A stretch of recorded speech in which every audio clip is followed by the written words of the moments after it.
말씀은 구약성경 출애굽기 22장 16절 17절 말씀입니다.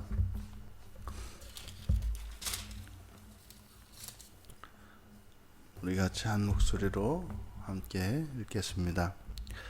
사람이 약혼하지 아니한 처녀를 꾀어 동침하였으면 납폐금을 주고 아내를 삼을 것이요, 만일 처녀의 아버지가 딸을 그에게 주기를 거절하면 그는 처녀에게 납폐금으로 돈을 낼지니라. 아멘.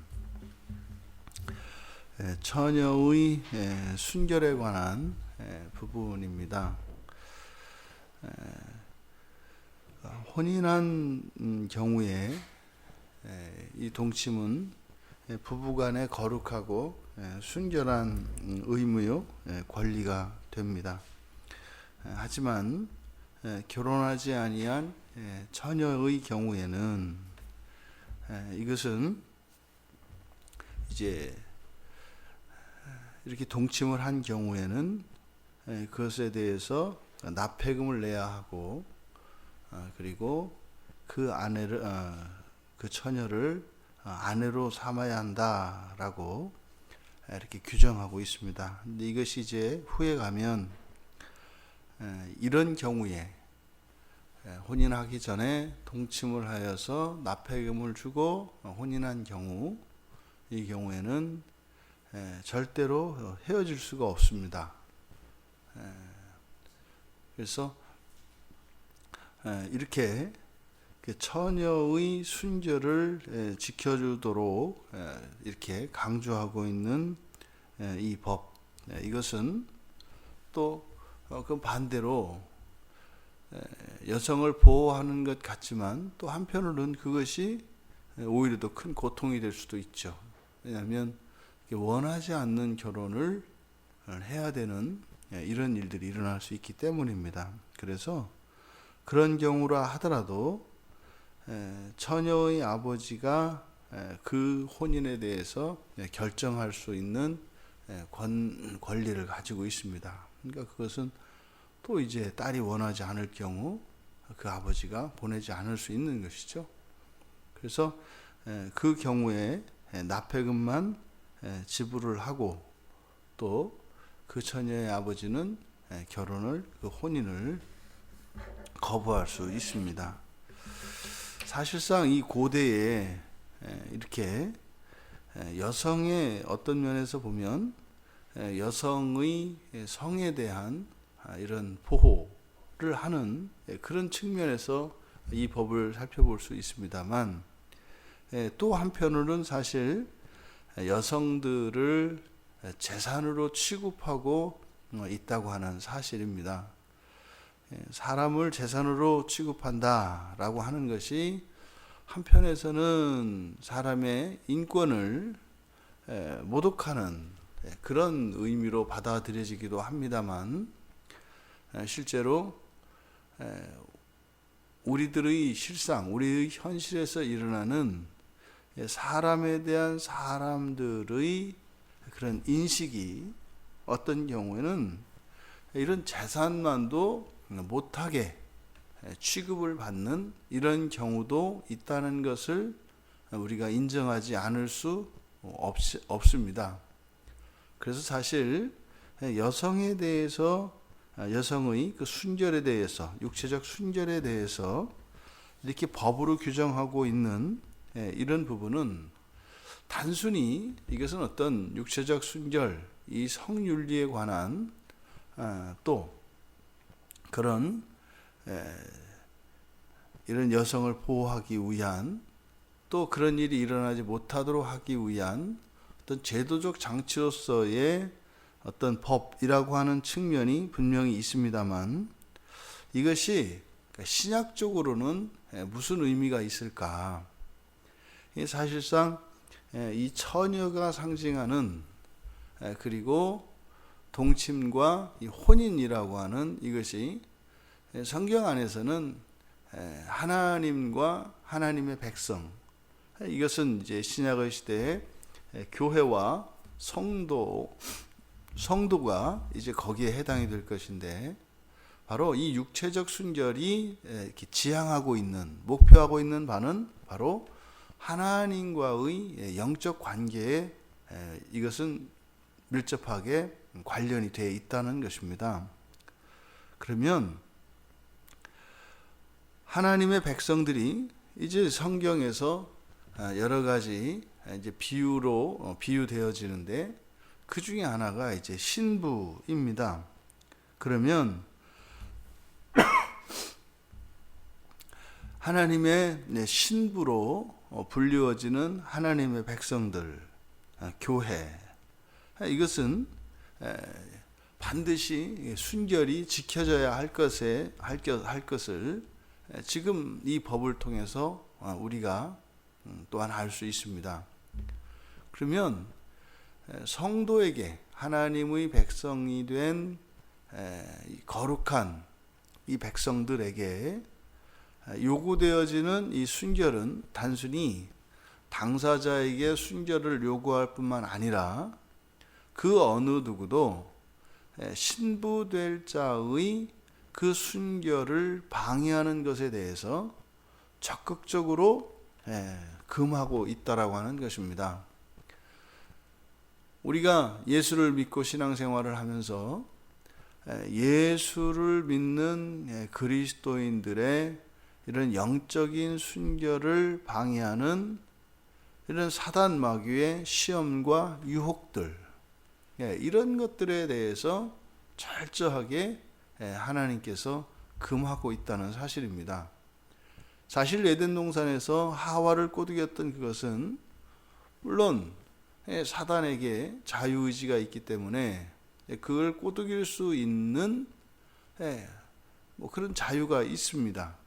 하지만 그것에 대한 책임이 있다고 하는 사실을 사람들 사이에서 일어나는 이 육체적 순결에 대한 이 법 규정을 통해서 하나님이 하나님의 백성들과 또 하나님의 백성들의 영적 순결을 방해하는 사단 마귀에 대한 하나님의 뜻이 무엇인가 하는 것을 우리가 알 수 있다고 하는 것이죠. 만약에 처녀가 아니고 정혼한, 약혼을 한 여인인 경우에는 신명기 22장에 가면 돌로 쳐 죽이도록 규정이 되어 있습니다. 만약에 처녀, 그러니까 약혼한 사람과 약혼하지 않은 사람을 우리의 신앙과 비교했을 때, 우리의 신앙과 연결을 지어서 생각을 해보았을 때, 처녀다라고 하는 것은 마음이 아직 확정되지 않은 사람, 그러니까 사실 그리스도인 되기 이전의 상태의 사람을 이야기할 수 있겠습니다. 그런데 약혼을 했다 그러면 세례를 받고 말이죠, 또 신앙을 고백한 사람입니다. 그러면 우리의 이런 신앙 고백은 결혼 이 혼인 제도에 있어서 약혼에 버금갑니다. 그래서 혼인은요, 주님께서 재림하시는 그날에 이루어지는 것이죠. 그래서 재림하시는 그 날까지, 그러니 우리의 평생의 기간이 되겠죠. 우리가 예수님을 만나고 예수님에 대한 신앙을 고백하고 예수님을 나의 주로 영접하고 난 이후, 영접한 날, 그 순간으로부터 우리는 혼인의 의무를 지게 됩니다. 그것은 또한 법적으로도 보호를 받습니다. 근데 만약에 누군가가 이렇게 혼인한, 약혼을 한 처녀의 이런 순결을 더럽혔을 경우에는 그 순결을 더럽힌 자만 돌로 쳐 죽이고, 그리고 그 처녀는 죽임을 당하지 않습니다. 피해자이기 때문에. 그러니까 우리가 예수를 믿고 나서 이렇게 순결을 더럽히는, 그러니까 일테면 교회를 떠난다 할지 하는 여러 가지 신앙에서의 이런 탈선 행위, 이런 것들 아니겠습니까? 근데 그것이 정말로 순전히 우리의 책임 없이 그런 일이 일어날 수는 없겠습니다만, 그런 환경과 그 어떠한 이유로 인해서 우리의 뜻과는 다르게 이렇게 우리의 신앙이 이렇게 훼손되어지는 경우, 그 경우에 대해서는 죄를 묻지 않는다는 것입니다. 이런 거죠, 여러분. 만약에 전쟁의 기간입니다. 그런데 이렇게 해서 앞에서 검문을 하고 말이죠. 한 명씩 1대1로 신문을 하고, 너 예수의 이렇게 사진을 놓고, 그림을 놓고, 밟아라, 이런 거 있지 않습니까? 또, 예수를 믿는지 안 믿는지, 이렇게 신문을 해서, 거기에서 부인할 수 있습니다. 그런 경우에 어떻게 될까요? 바로 그 약혼한 경우에 이 순결을 범하게 되는 이것이 신앙적으로는 바로 이런 경우들입니다. 그 대표적인 경우가 성경에서 나타나는 베드로의 경우 아니겠습니까? 예수님을 3번씩이나 부인하고 또 예수님을 저주하기까지 하지 않습니까? 그것은 철저하게 그 베드로는 그 영적으로 이렇게 순결을 잃어버린 것이죠. 그건 가능한 것입니다. 그랬을 때 성경에서는 돌로 쳐 죽여야 되는, 다시 말해서 혼인을 파하고 그렇게 내다 버리는 이렇게 가르치지 않습니다.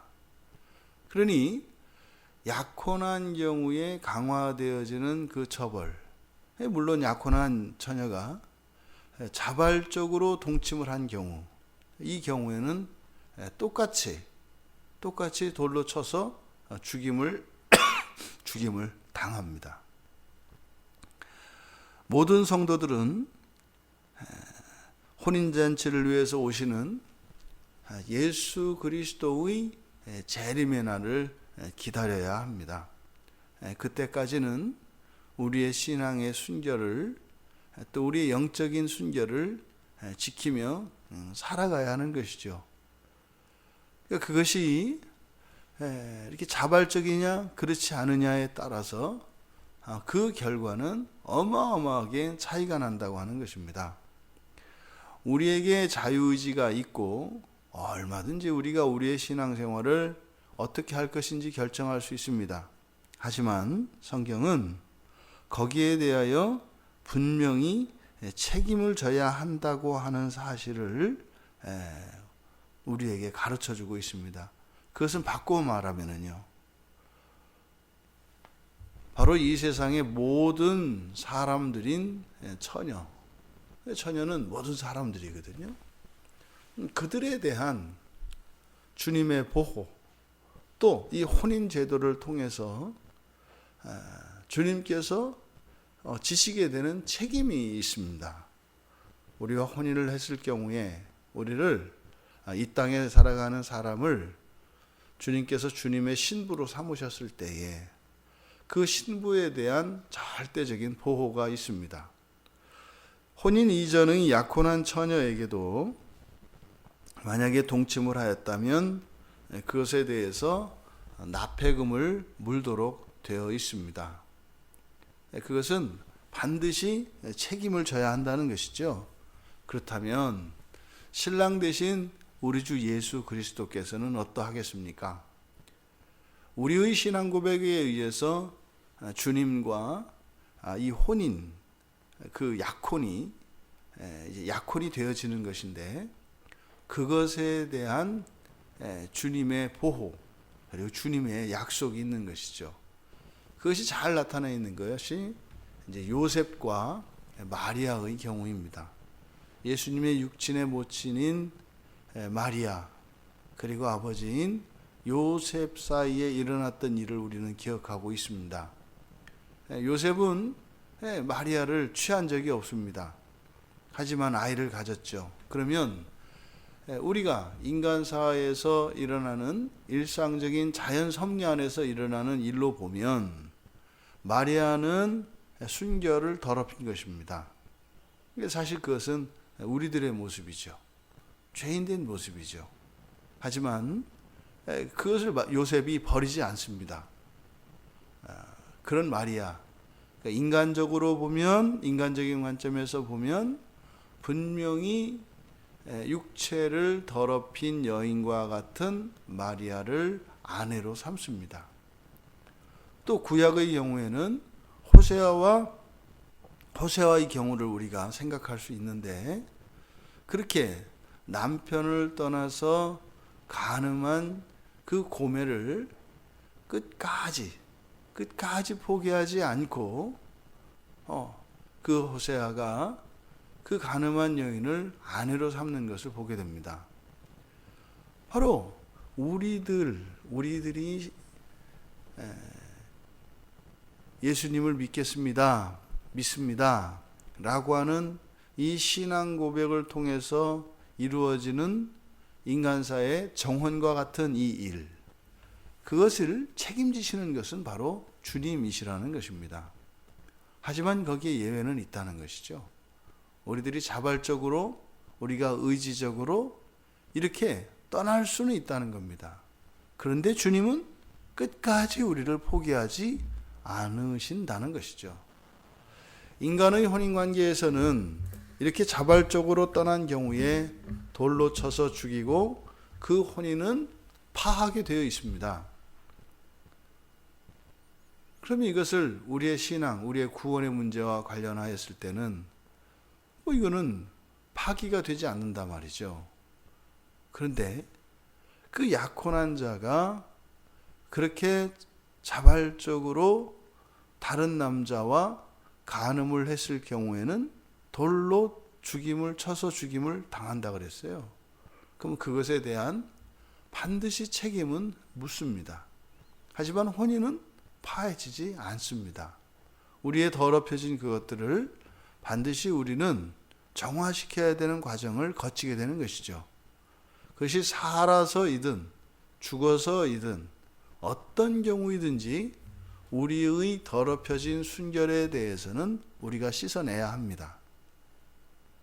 혼인은 취소되지 않을지라도 그 불결의 문제는 반드시 정화되어야 한다는 것이죠. 우리의 평생의 소원, 그리고 우리들이 절대로 행해서는 안 되는 것, 마치 에덴 동산에서 선악과를 따 먹으면 안 되었던 것처럼 어떤 경우에도 우리들이 짓지 말아야 할 죄들이 있겠습니다만 절대적으로 주님과의 이 혼인을 파기하는 이런 일은 하지 말아야 합니다. 어떤 경우에도 평생 동안 우리는 이런 육체적 순결과 영적인 순결을 지키면서 거룩한 백성으로서의 삶을 살아가야 하는 것입니다. 분명히 우리가 어떨 때는 이런저런 이유와 핑계를 댈 수 있는 환경들, 상황들이 있습니다. 하지만 어떤 경우에도 우리의 순결을, 우리의 영적인 순결을 끝까지 지키고 그렇게 오시는 주님 앞에서 깨끗한 순결한 몸과 마음으로 주님 앞에 나아갈 수 있는 우리 모두가 되시기를 주님의 이름으로 축원합니다. 하나님, 처녀의 순결에 관한 이 구약의 법을 통해서 저희들의 영적인 순결, 저희들의 신앙의 순결에 대하여 함께 말씀을 나누었습니다. 정말 저희들이 사는 동안 어떤 경우에도 주님을 부인하지 않고 또 주님이 아닌 이 세상과 사단 마귀에게 저희들의 마음을 빼앗기지 않고 저희들의 순결을 잃지 않으며 지키며 살아갈 수 있기를 원합니다. 저희들에게 굳은 의지를 주시고 또한 주님을 향한 큰 사랑을 허락하여 주셔서 우리의 모든 것을 다 내어줄지라도 우리의 신앙의 순결만은 잃지 않는 거룩한 주님의 신부들로서의 삶을 살아갈 수 있도록 은혜를 내려주시옵소서. 감사하며 예수님의 이름으로 기도하옵나이다. 아멘.